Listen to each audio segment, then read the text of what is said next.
45 సర్వీసులు below average ఉన్నారు రాష్ట్ర ఆవరేజ్లో. 7 రాష్ట్ర ఆవరేజ్ కంటే ముందుగా ఉన్నారు. ఈ 20 రోజుల్లో చూస్తే జూన్లో 39 సేవలు స్టేట్ ఆవరేజ్ కంటే బిలోలో ఉన్నారు. 11 మాత్రం అబో ఆవరేజ్లో ఉన్నారు. ముందు కంటే బెటర్గా ఉన్నారు. కానీ ఈరోజు అన్నా క్యాంటీన్ మైనస్లో ఉన్నారు. ఇప్పుడు పాజిటివ్లోకి వచ్చారు. వీధి దీపాలు, శానిటేషన్, మెప్మా, పట్టణ ప్రాంతాల్లో పాట్ హోల్స్, డ్రింకింగ్ వాటర్ అన్నిట్లో వెనకనున్నారు. ఇక్కడే పట్టణ ప్రాంతాల్లో డ్రింకింగ్ వాటర్ ఎవరు చూస్తున్నారు? 11% మైనస్లో ఉన్నారు. మళ్ళీ చెప్తున్నా, నేను 2 ఏళ్ల నుంచి మీ యొక్క పనితనాన్ని బేరే చేస్తున్నాను. అన్ని రికార్డులు అప్డేట్ చేస్తున్నాను. నేను ఒకటే చెప్తున్నా, మీకు ఏ ఇబ్బంది ఉన్నా కలెక్టరీ చెప్పండి.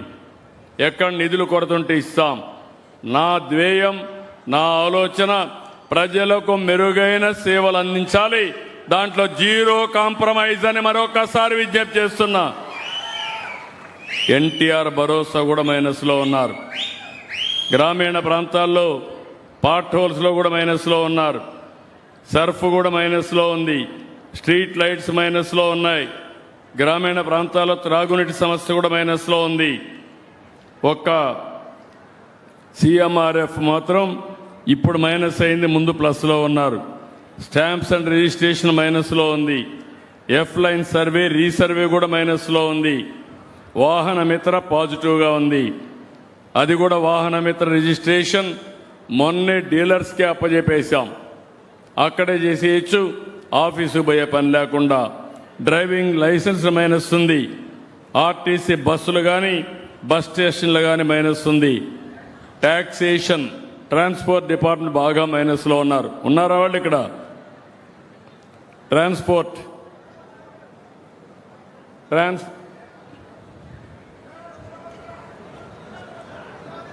ఏమయ్యట్రా? బాగలేదు 10% మైనస్లో ఉన్నావు. ఇప్పుడు ఈ 24లో 24% మైనస్లో ఉన్నావు. అది ఉంటే కుదరదు. నువ్వెక్కడున్నా నీ జాతకం నీ వెనకాన్నే ఉంటుంది. 70% బాగా చేస్తున్నారు. నేను చెప్పేది కాదు, ఇక్కడ ప్రజలు చెప్పేది. నేను మా ఎమ్మెల్యేలను కూడా మేము ఎట్టున్నాం మొన్నే మిమ్మల్ని అడిగాం, జ్ఞాపకం ఉందా? ఎమ్మెల్యే విషయం అడిగాను, ఎంపీ విషయం అడిగాను, నా విషయం కూడా అడిగా, ప్రభుత్వ విషయం కూడా అడిగానా లేదా? అన్ని సేవలు మిమ్మల్ని అడుగుతున్నామా లేదా? మీ అభిప్రాయం. నేను ఫోన్ చేస్తున్నానా లేదా మీ అందరికీ? నేను ఊరికే ఖాళీగా ఉండి ఫోన్లు చేయడంలా చెప్తూనే ఉన్నా. సరైన వ్యక్తుల్ని సరైన ప్లేస్లో పెట్టడం నా బాధ్యత. ముందు చెప్తా, ఇంటే ఓకే, వినకపోతే మీకోసం నేను రాజీ పడనని మరొకసారి విజ్ఞప్తి చేస్తున్నా. Be clear. ఒకవేళ ఏదైనా ప్రాబ్లమ్స్ ఉంటే కరెక్ట్ చేసుకోండి. కింది వాళ్ళు కోఆపరేషన్ లేకపోతే కోఆపరేటెడ్గా ఎన్ఫోర్స్ చేయండి. మళ్ళీ చెప్తున్నా. అదే మరి దీపం కూడా మైనస్లో ఉంది. ఇంకో పక్క ప్యాడీ ప్రొక్యూర్మెంట్ కూడా మైనస్లో ఉంది. గవర్నమెంట్ హాస్పిటల్స్ కూడా నేను ఈరోజు సంజీవని ప్రాజెక్ట్ తీసుకొస్తే 3 కూడా మైనస్లో ఉన్నారు. DMA మైనస్లో ఉన్నారు, PSC UPSC మైనస్ ఉన్నారు, DSH కూడా మైనస్లో ఉన్నారు. ఇదే మరి అంగన్వాడీ. ఏమమ్మా అంగన్వాడీ అన్ని జిల్లాలో బాగున్నారు, మీ దగ్గర ఇంకా ఇంప్రూవ్ కాల? ఎవరు ఇక్కడ anganwadi?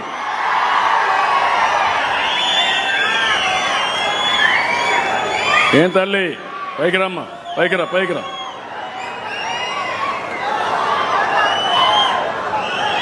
Pregnant women, lactating women మైనస్లో ఉన్నారు. 6-36 నెలల వయసుండే పిల్లలు మైనస్లో ఉన్నారు. 3-6 సంవత్సరాల్లో ఉండే పిల్లలు కూడా మైనస్లో ఉన్నారు. Be clear. ఏం చేస్తారో నాకు తెలియదు, జాగ్రత్త చూసుకోండి. మళ్ళా మీరు ఒకవేళ కానీ మెత్తగా ఉంటే మీ వాళ్ళు ఇష్ట ప్రకారం తీసుకుంటే కరెక్ట్ కాదు, మోటివేట్ చేయండి. వాట్సాప్ గ్రూపులు పెట్టుకోండి. మీరు ఏం చేస్తారో నాకు తెలియదు, అందరినీ స్ట్రీమ్ లైన్ చేయండి. మీ దగ్గర డేటా ఉంది, డేటా డ్రివన్ డెసిషన్ మేకింగ్. ప్రజలు ఆమోదించే పరిపాలన ఇవ్వాలి. ప్రజలకు ఆమోదం లేని పరిపాలన నేను యాక్సెప్ట్ చేయను. వాళ్ళని మెప్పించండి, మీకు దండేస్తా. వాళ్ళని మెప్పించకపోతే మాత్రం నేను మీతో ఉండను. నేను I'm very clear on that. ఇన్ని 2 ఏళ్లు చెప్పా, ఇప్పుడు ఈ నెల నుంచి అనుకున్నా కానీ కొంచెం ఇదేంది. నెక్స్ట్ మంత్ నుంచి మీ ఆఫీస్కి వస్తా, అందరి ముందర మిమ్మల్ని నిలదీస్తా సరిగా పని చేయకపోతే. Be clear. అదే మరిగా వీవర్స్కి ఎలక్ట్రిసిటీ ఇవ్వడం కూడా మైనస్ ఉంది. వాళ్ళకు కూడా సరిగా చెప్పలా మీరు. 9.66% మైనస్ ఉంది. గంజాయి ఒకటి ప్లస్ ఉంది, బాగానే క్యాంపెయిన్ చేశారు. ఉమెన్ పైన నేరాలు కూడా మైనస్ ఉంది. అదే సమయంలో సోషల్ వెల్ఫేర్ హాస్టల్స్ మైనస్ ఉన్నాయి. స్వామి నువ్వు కూడా రెసిడెన్షియల్ స్కూల్స్ కూడా మైనస్ ఉన్నాయి ఇక్కడ, అది కూడా చూసుకో. ఆఫీసర్లు చెప్తే మా మంత్రులు మా కోసరం కాదనుకుంటున్నారు. ఓవరాల్గా మీ డిపార్ట్మెంట్ మీకు వస్తుంది, హెడ్ డిపార్ట్మెంట్ వాళ్ళకి వస్తుంది, కలెక్టర్ కూడా వస్తుంది. ఇంకో పక్కన పీజీఆర్ఎస్ కూడా ఎవరన్నా పిటిషన్ ఇస్తే ఆ పిటిషన్ సరిగా చేయకుండా 20 రోజులు వస్తే 20 రోజులు చూసి మళ్ళా పైకి కిందికి పంపిస్తున్నారు.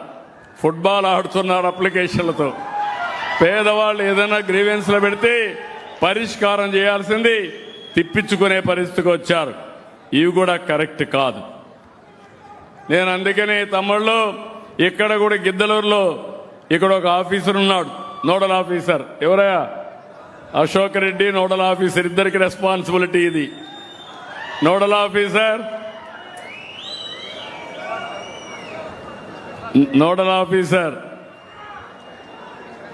గిద్దలూరు నోడల్ ఆఫీసర్ లేడా?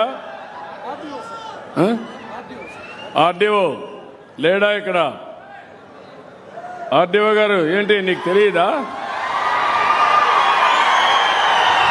నువ్వు నోడల్ ఆఫీసర్ అని తెలియదా నీకు?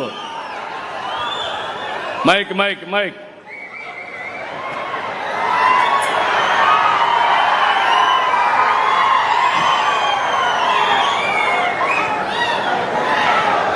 మాట్లాడండి మాట్లాడండి. వచ్చింది మాట్లాడు. ఇక్కడ నోడల్ ఆఫీసర్ గా వెలిగొండ ప్రాజెక్ట్ కి సంబంధించిన స్పెషల్ ఆఫీసర్ గారు ఉన్నారు సార్. ఇక్కడ కాదు, నోడల్ ఆఫీసర్ మీరా వేరే ఆయన? వేరే ఆయన సార్.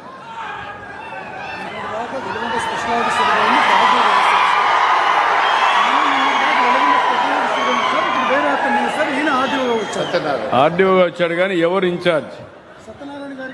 అవునండి, సత్యనారాయణ గారు సార్. అతను వెలిగొండ తమరు అక్కడికి వచ్చినందువల్ల. ఆయన ఎక్కడున్నాడు? తమరు వెలిగొండ ప్రాజెక్ట్ దగ్గరకు వచ్చినారు సార్. ఓకే.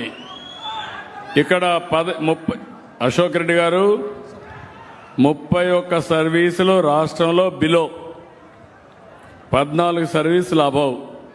లాస్ట్ 20 డేస్లో 11 సర్వీసులు స్టేట్ యావరేజ్ కంటే అబౌవ్, 23 సర్వీసులు బిలో. నేను ముందే చెప్పా మీకు, మీ నియోజకవర్గం 133వ ప్లేస్లో ఉంది. మొన్నటి వరకు 124లో ఉంది, ఇప్పుడు 133కి పెరిగింది. ఇక్కడ ప్రజల యొక్క రియాక్షన్ కూడా చూశారు. నేను ఏరియా కాన్స్టిట్యున్సీలో మాట్లాడితే ప్రజలందరూ అధికారులు బాగా చేశారని అభినందించారు. ఇక్కడ మాత్రం ప్రజల్లో కొంచెం అలజడి ఉంది. ఇంకా జిల్లా సెట్ కాల. కలెక్టర్ ఇక్కడే ఉన్నారు. మళ్ళీ వస్తా, మీటింగ్ చూస్తా, అవసరమైతే ఆకస్మిక తనిఖీలకు వస్తా, వచ్చి మళ్ళీ ఇవన్నీ సెట్ చేసే వరకు మీకు అండగా ఉంటా. అందుకే నేను ఒకే మాట చెప్పాను, సిబిఎన్ 1995 నేను అప్రమత్తగా ఉన్నంత వరకు ఎవరు తోకదిప్పలేరు. నేను పాపం పర్వాలేదనుకుంటే మాత్రం అపోజిషన్ తోచాడిస్తారు. మా వాళ్ళు కూడా అలర్ట్గా ఉండరు, ఆఫీసర్లు కూడా అప్రమత్తగా ఉండకుండా ప్రాబ్లమ్స్ ఉంటాయి. నేను ఒకటే చెప్తున్నా, ఆడుతూ పాడుతూ పనిచేద్దామండి, కష్టం లేదు. టెక్నాలజీ వచ్చింది, files online, services online. What is the problem? Problem only నాయకత్వం, మెంటల్ మేకప్. అది ఉంటే